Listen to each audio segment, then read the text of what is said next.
एक समय शराब की लत से परेशान एक व्यक्ति एक संत के पास गया और नर्म स्वर में बोला, गुरुदेव, मैं शराब के सेवन से बहुत ही दुखी हो गया हूँ। इसकी वजह से मेरा घर बर्बाद हो रहा है, मेरे बच्चे भूखे मर रहे हैं, किंतु मैं शराब के बगैर नहीं रह पाता। मेरे घर की शांति नष्ट हो गई है। कृपया आप मुझे कोई सरल उपाय बताएं जिससे मैं अपने घर की शांति फिर से वापस ला सकूं। गुरुदेव ने कहा, जब शराब के सेवन से तुमको इतना नुकसान होता है तो तुम इसे छोड़ क्यों नहीं देते। व्यक्ति बोला, बाबा, मैं शराब को छोड़ना चाहता हूँ, पर यही मेरे खून में इस कदर समा गई है कि मुझे छोड़ने का नाम नहीं ले रही है। गुरुदेव ने हंसकर कहा, कल तुम फिर आना, मैं तुम्हें बता दूंगा कि शराब कैसे छोड़नी है। दूसरे दिन निश्चित समय पर वह व्यक्ति महात्मा के पास गया। उसे देख महात्मा झट से खड़े हुए और एक खंबे को कसकर पकड़ लिया।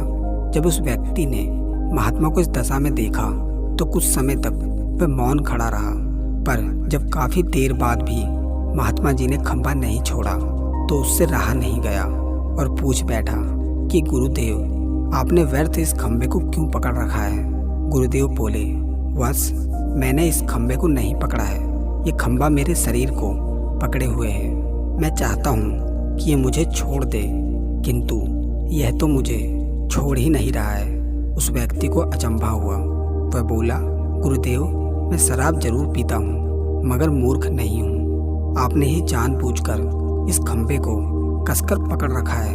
यह तो निर्जीव है, यह आपको क्या पकड़ेगी। यदि आप दृढ़ संकल्प लें तो इसी वक्त इसको छोड़ सकते हैं। गुरुदेव बोले, नादान मनुष्य, यही बात तो मैं तुम्हें समझाना चाहता हूँ कि जिस तरह मुझे खंबे ने नहीं, मैंने ही उसे पकड़ रखा है, उसी तरह इस शराब ने तुम्हें नहीं पकड़ा है।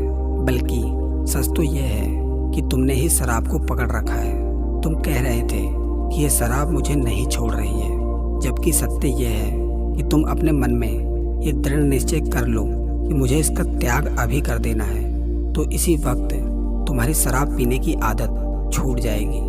शरीर की हर क्रिया मन के द्वारा नियंत्रित होती है और मन में जैसी इच्छा शक्ति प्रबल होती है वैसा ही कार्य सफल होता है। वह शराबी गुरु के इस अमृत वचनों से इतना प्रभावित हुआ कि उसने उसी वक्त भविष्य में कभी शराब ना पीने का दृढ़ संकल्प कर लिया। उसके घर में खुशियां लौट आई और वह शांति से जीवन यापन करने लगा। परिवार में सब सुखी व प्रेम से रहने लगे। इस कहानी से हमें ये सीख मिलती है कि यदि हम दृढ़ संकल्प कर लें तो कोई भी बुरी आदत या बुराई हम पर हावी नहीं हो सकती।